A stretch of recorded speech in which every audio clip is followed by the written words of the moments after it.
Have you ever wondered why he comes back? Why even with a ring on his finger, even with an established life, he just can't forget you? There's something in you that pulls you like an invisible magnet, something his wife doesn't have. And no, it's not about beauty. It's not about being better or worse. It's about power. A silent power that you may not even know you have. The naked truth? He's caught between two realities. The security of what he's built and the intensity of what he feels when he's with you. And in this dangerous game of desire and guilt, you have become the most valuable piece on the board. But why? What makes a man risk everything for someone he shouldn't want? Get ready, because what you'll discover in the next few minutes will reveal the dark backstage of the male mind, the unconscious strategies that put you in this position of absolute power, and more importantly, how it happened without you even trying. 1. You are the unconquered territory. The male mind functions as an ancestral hunter. No matter how many prey he's already captured, what really moves him is what's still loose, running free through the forest. What about you? You are that prey that has never been fully captured. While the wife is already inside the house, cataloged, predictable, you remain outside, mysterious and unattainable. Think of it this way. When he got married, he signed a contract. He signed papers, made promises, built a routine. That became a possession. And every possession, no matter how valuable, loses the luster of conquest. With you, it's different. Each encounter is a new hunt. Each message exchanged is a calculated risk.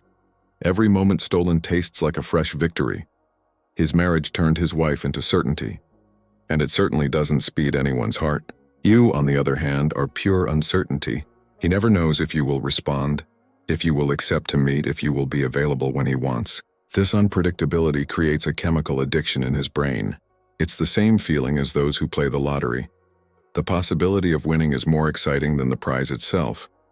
While the wife demands presence, attention, commitment, you exist on another plane. A plan where he still needs to conquer you every day, where nothing is guaranteed, where he goes back to being who he was before becoming a husband, father, provider. With you, he becomes a hunter again. And there's more. Conquered territory becomes landscape. We stop noting.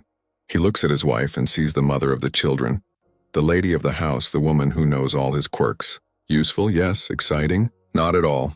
You are an unknown land. Each conversation reveals something new. His every gesture is tested on you as if it were the first time. The psychology behind it is cruel but simple. The human brain gets used to what's always available. That's why we stop noticing the smell of our own home, the taste of the food we eat every day, the face of the person sleeping next to us. This is called habituation. What about you? You are the opposite of that.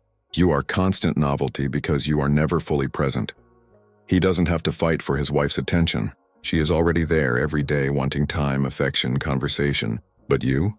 You have a life of your own. He has other interests. Don't wait for him to call. And that to his instinct is irresistible. The less you need him, the more he needs you. Marriage kills the challenge. After something has been achieved definitively, the brain turns off the conquest mode and turns on the maintenance mode. It's automatic. Evolutionarily speaking, man has been programmed to seek, not to maintain. Seeking new partners was a genetic advantage. Keeping them the same was just basic survival. Therefore, as long as he is married, you will always be more interesting. Not because it's better, but because it represents the game that never ends. The eternal hunt. The territory that, no matter how hard he tries, will never be completely his. And that, to his primitive brain, is worth more than any domestic stability. You are the boundary that he will never completely cross. And borders always draw more attention than the terrain already mapped. That's why he comes back.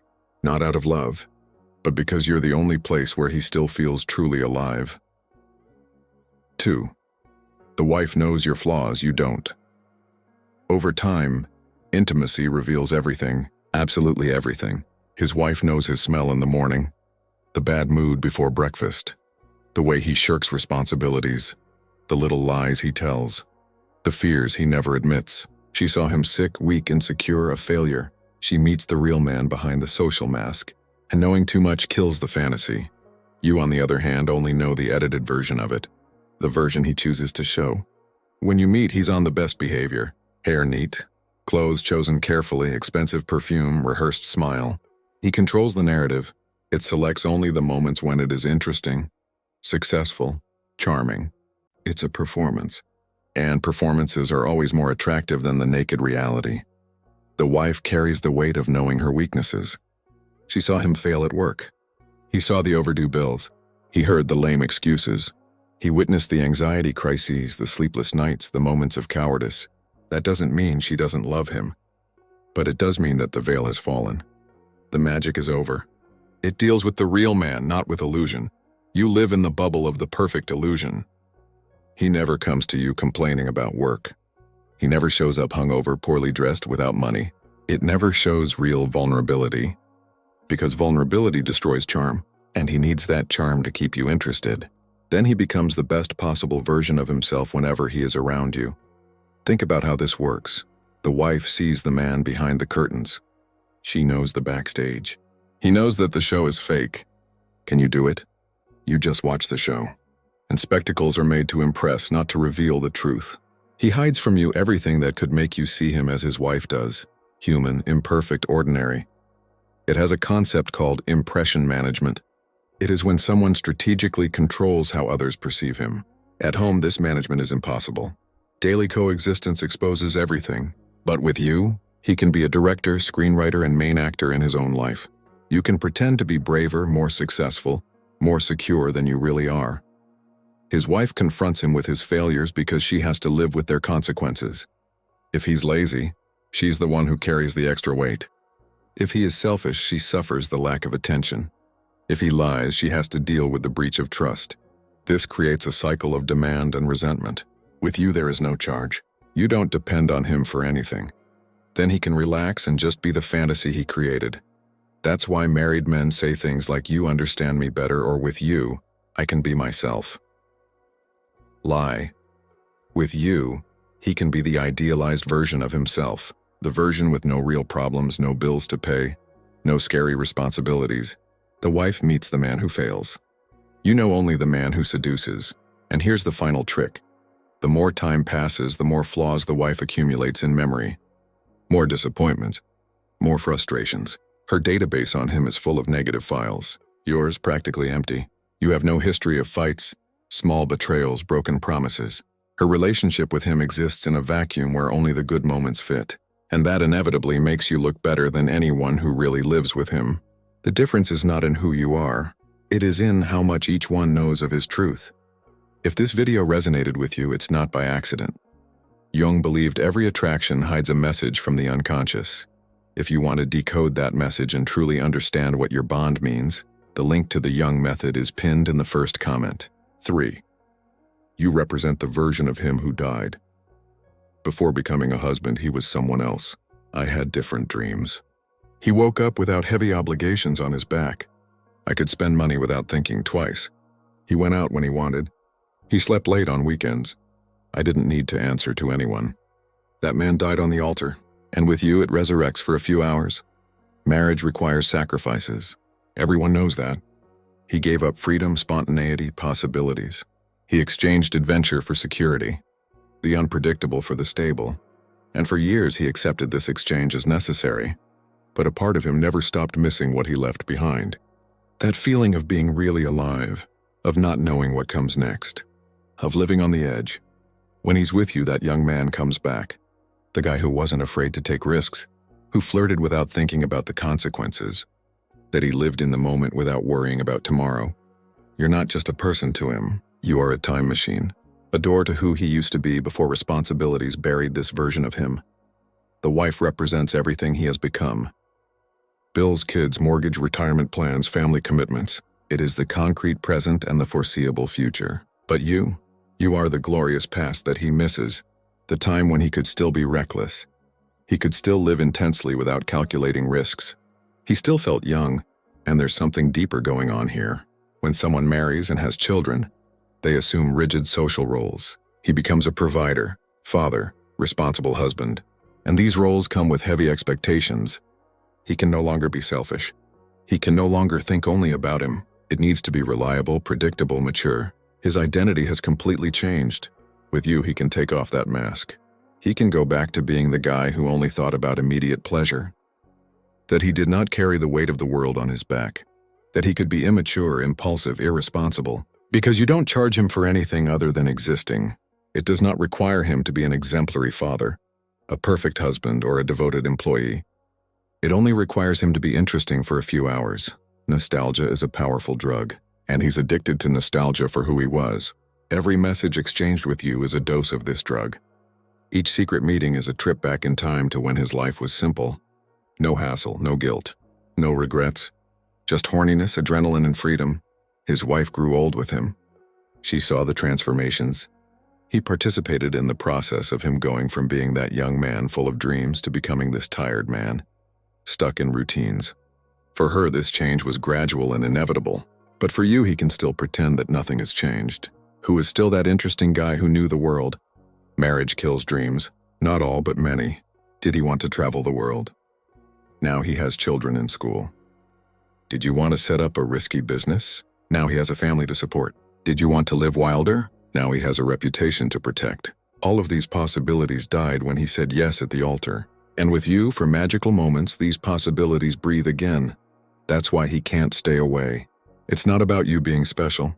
It's about you being the last thread that connects him to who he used to be. The last proof that that man still exists somewhere inside him. You are the mirror that reflects not who he is, but who he misses having been.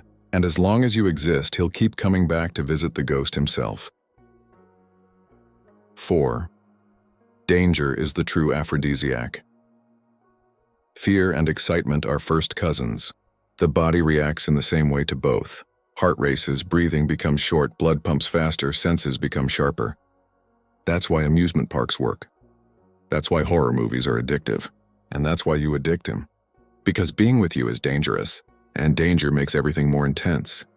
Every time he looks for you, he is playing Russian roulette with his own life. It can be discovered. You can lose everything. The wife, the children, the house. Respect, stability, everything is at stake every time he presses send that message. And that, as insane as it sounds, is exciting. Risk transforms the ordinary into the extraordinary. With his wife, there is no risk at all. It is already there. Nothing can change that in the short term. Even if he's cold, distant, uninterested, she'll probably keep going. Because there is history, children, goods, routine. Everything conspires to keep things as they are. There is no tension. There is no real possibility of loss. And without the possibility of loss, there is no real appreciation. But you can disappear at any time. You can get tired. You can find someone better. You can wake up one day and just block it. This constant fragility keeps him on his toes. Keep him investing. It keeps him interested, because people only value what they can lose. His brain doesn't know how to differentiate fear from excitement. Both release the same chemicals: adrenaline, cortisol, dopamine. When he's about to meet you, his entire body goes into a state of high alert, not because you're special, but because the situation is explosive. And this chemical cocktail creates dependence. Think about how secure relationships work. Predictable, smoothly, comfortable, and exactly for this reason, boring. Security is great for building a life, terrible to keep desire alive. Desire needs uncertainty. It needs tension. It needs the real possibility of catastrophe. And being with you offers all this in huge doses. There is a concept called transference excitation. When the body is agitated for any reason, the brain can mistake this agitation for attraction. That's why roller coaster first dates work better than calm dinners. The emotion of danger is transferred to the person. And with you, he lives on a permanent emotional roller coaster. Every cell phone notification can be you, or it could be the wife finding out. Every outing can be the last meeting, or it could be the beginning of the end. He lives on a tightrope, and the taller and thinner the wire, the more concentration it needs. The more present he becomes, more intensely he feels every second. His wife has his security. You have his undivided attention. Danger also creates complicity, you two against the world. The two of you sharing a secret that could blow everything up. This creates an artificial but powerful bond, a sense of us versus them. And that feeling of doing something forbidden together adds layers of intimacy that normal relationships take years to build. There's more. The guilt he feels after being with you doesn't work as you imagine. She doesn't push him away. It brings you closer. Because guilt is also an intense emotion. And intense emotions create strong memories. They create deep associations. They make you take up more space in his head than you should. The wife does not provoke guilt. It causes boredom, and boredom doesn't stick in the memory. As long as there is real risk involved, you will be more interesting than any safe person in his life. Danger is not a defect in the situation. It is the main fuel. It's what turns simple encounters into adventures. It's what makes his heart race when he sees his name on the screen. Take away the danger and you become ordinary. Keep the danger and you become unforgettable. He does not return despite the risk. He comes back because of the risk. 5. You don't charge, you just exist. The wife wakes up every day with a mental list of what he should do. Fix the faucet. Pick up the children. Call your mother-in-law. Be more present. Be more affectionate. Make more money. Help more at home. The list never ends. And each item not fulfilled becomes tension, becomes a charge, becomes a fight. With you, you don't have any list. Think of the brutal difference. The wife needs it to function. She has built a life that depends on his active participation. If it fails, the whole system collapses. The accounts are delayed. Children suffer. The house turns into chaos. So she charges. You need to charge. It's a matter of survival. But you live perfectly fine without it. And that changes everything. When someone doesn't need you, the dynamic completely reverses. Suddenly, you're the one who has to prove your worth. It's you who needs to make an effort to get noticed. The wife has already proven her worth a long time ago. She gave children, built a home, gave up dreams, invested years. Its value is consolidated. Yours? It needs to be reconquered with each interaction. And there's more. Charging creates resentment. Always. It doesn't matter how fair the charge is. No one likes to feel like they're in permanent debt. That is never enough. That he always owes something. His wife even unintentionally puts him in this position. Because serious relationships come with serious expectations. And unfulfilled expectations become demands. You have no expectations. At least not the same. He doesn't expect him to pay his bills. He does not expect it to solve his problems. He does not expect commitment, future security. Just wait for it to appear when it does. May it be interesting when it is present. Nothing more. And this weightlessness is liberating for him. Men function best when they feel they are choosing, not fulfilling obligations. The wife has become an obligation. He needs to be with her. It needs to sustain it. You need to make her happy. Even on days when he doesn't want to. Even when you're tired. Even when I would rather be anywhere else. With you it's different. Every time he looks for you, it's because he wants to. It is pure choice. And choice feeds desire in a way that obligation will never feed. The charge also kills admiration. When someone is always pointing out their flaws, you start to see that person as an enemy. Like someone who is against you. His wife, in his eyes, has become the person who is never satisfied. That always wants more. That transforms simple moments into discussions about responsibility. You accept him as he is, without requiring improvements, without forcing changes. There is a psychological principle called positive reinforcement. It works better than punishment to shape behavior. The wife punishes him when he fails.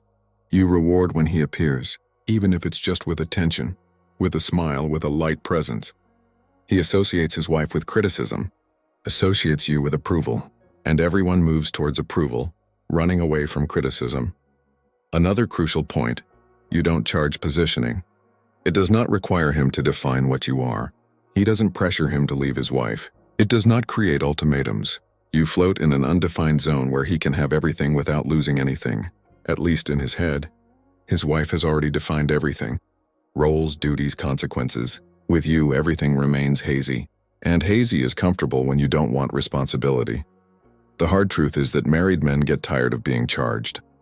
They get tired of feeling like they never do enough, that are never enough. And when they find someone who charges absolutely nothing, who only exists as a light and weightless possibility, they cling to it, not because you're a better person, but because you represent the only space in his life where he doesn't owe anyone anything. As long as you maintain this posture of not demanding, not pressuring, he will keep coming back, because with you he breathes.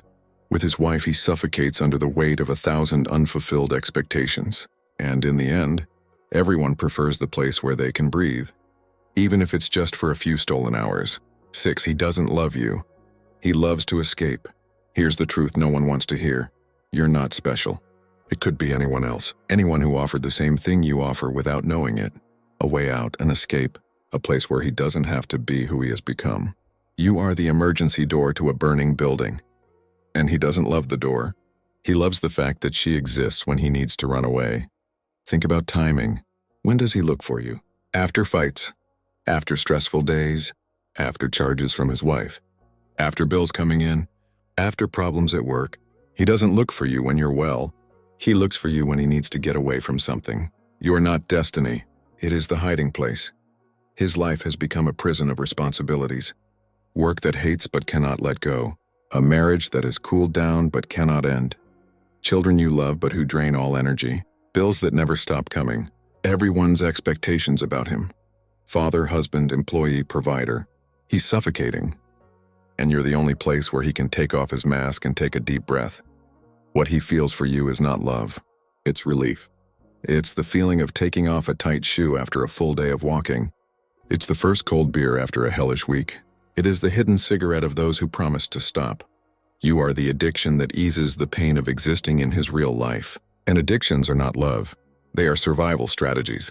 When he says that you understand him better than his wife, translate, you don't demand anything from him. When you say that with you, he can be himself, translate. With you, he can be irresponsible without consequences. When you say you've never felt something like this, translate. You've never had such an efficient escape valve. Everything that seems romantic is only functional. You fulfill a function. It does not occupy a heart. The wife represents reality. It is concrete, solid, inescapable. She's there every morning reminding him of everything he needs to do, everything he's not doing, everything he promised and didn't fulfill. She's the mirror that reflects who he really is, and he hates what he sees. Then he runs to you, because you are the broken mirror that distorts the image. That shows a more beautiful version, more interesting, freer. If his life really improved, if his marriage suddenly became wonderful, if his work was perfect, if he had money left over, he would probably forget about you, because he would no longer have to escape. You only exist in his life because his life is unbearable. The day it becomes bearable, you become unnecessary. You are the medicine, not the cure. And when the pain passes, no one continues to take medicine. There is a simple test. Ask him when he is going to leave his wife. Notice the panicked face, the excuses, the it's not the right time yet, the empty promises. Because he will never let him. It was never the plan. You are not his future. It is just the interval between one problem and another. The place where he hides until he has the courage to return to real life. And the cruelest part, he may even believe he loves you. You can feel butterflies in your stomach, can think of you before going to sleep. He may even cry when you fight. But all of this is just brain chemistry reacting to escapism. It's his body thanking for a few hours of peace. It's not love. It's dependence. How an addict loves the drug. Not for the drug itself, but for what it makes the pain go away. The function you fulfill is as old as marriage itself. It has always existed and will always exist. The woman outside. The escape valve. The well-kept secret. Not because these women are special, but because imprisoned men need to feel that they can still fly. Even if it's just an illusion. Even if it's just for a few hours. What about you? You are the most convincing illusion he has encountered. For the time being. 7. You are proof that he still can. Aging is terrifying for men, more than they admit. Each year that passes is a brutal reminder that time is running out. That the body does not respond as before. That opportunities are diminishing. That young man full of potential has become just another ordinary guy living an ordinary life, and nothing screams this reality louder than a marriage of years, until you show up. When he manages to conquer you, even partially, something inside him lights up. A voice that says, I still work. I still have what it takes. I can still make someone want me. You are not a person for him. It's a trophy. A medal that proves that he is not completely finished. That there's still play in it. The wife is not good for that. It was already conquered a decade ago. She is there for inertia, for history, for children, for comfort, not out of fresh desire, not because of a recent achievement. It proves nothing about his current value. It just proves that one day, a long time ago, he was interesting enough for her to say yes. But what now? Now he needs new evidence, and you are that proof. Every message you reply to is a validation. Every time you accept to meet is a confirmation. Every smile of yours is a certificate that it still has market value. Because deep down, every married man lives with a secret fear.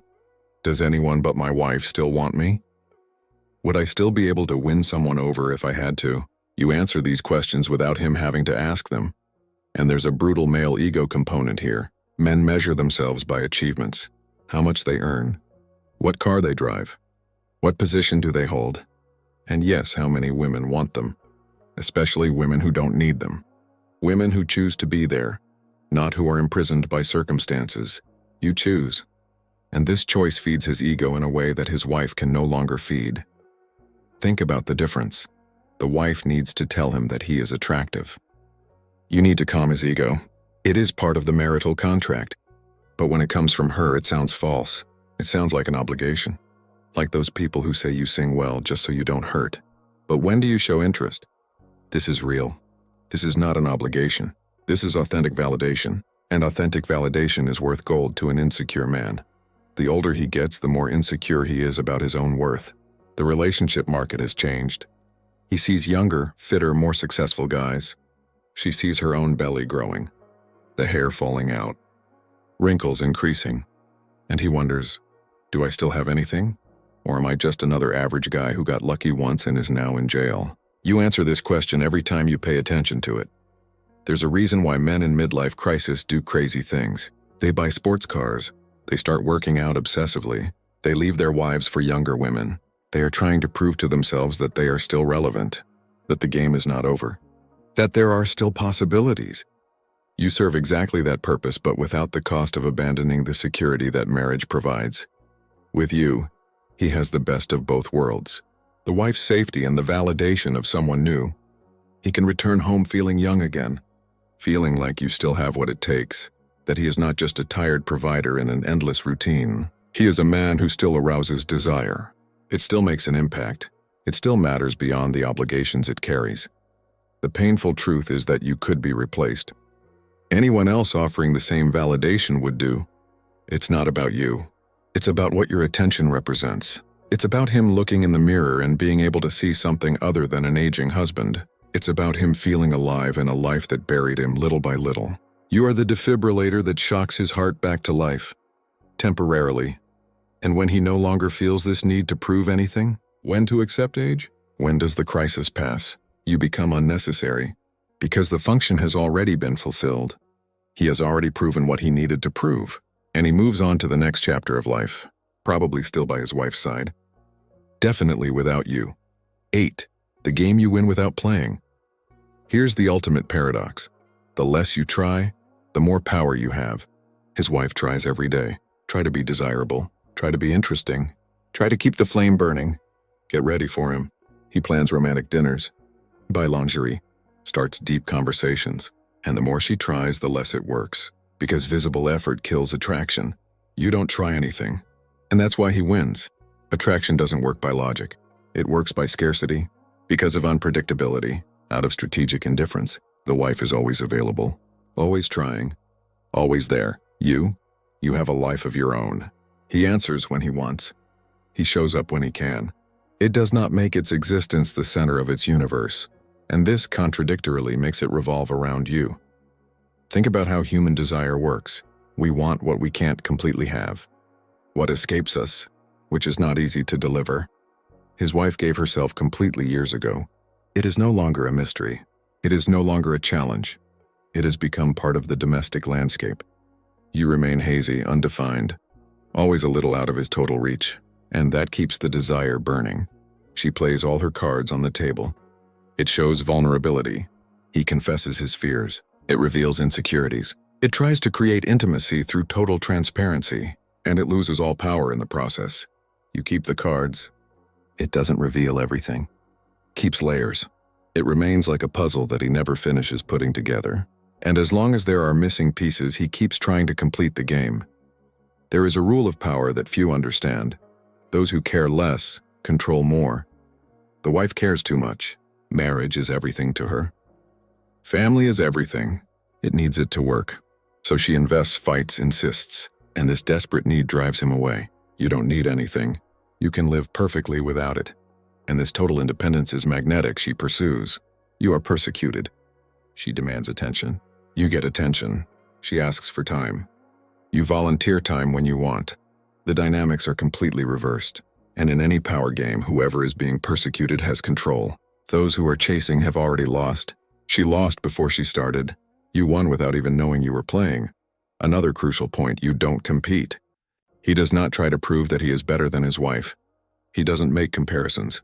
It does not require him to choose. It simply exists as a parallel alternative. And no-pressure alternatives are always more attractive than forced choices. The wife forces him to choose between being a good husband or being unfaithful. You don't force any choice. Let him inhabit both worlds simultaneously.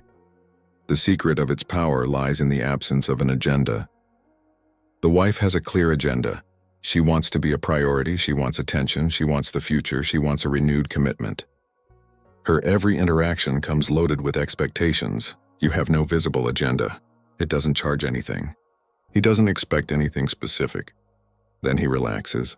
And when someone relaxes, they let their defenses fall. And when the defenses fall, connection happens. She works hard to maintain the relationship. You don't work at all. It just exists. And to exist effortlessly is the most powerful form of attraction there is. Because it suggests abundance. It suggests that you have so many options that you don't have to fight for anyone. And the suggestion of abundance creates a perception of high value. The wife suggests need. You suggest choice. And choice is always worth more than necessity. The final irony is that if you started acting like the wife, you would start losing power too. If he pressed, if I tried to force definitions, if it showed need, all the spell would be broken. Because the charm is not in who you are. It's in how you behave without even realizing it. It is in their natural indifference. In your life that continues with or without it. That's why you win. Not because it's better, but because he plays a different game. A game where the rules favor those who are not playing for real. A game where strategic disinterest wins over desperate interest. And as long as you maintain that disinterest, as long as your life doesn't depend on him, as long as you don't have to prove anything, you'll continue to be more interesting than anyone who needs it. That's the game.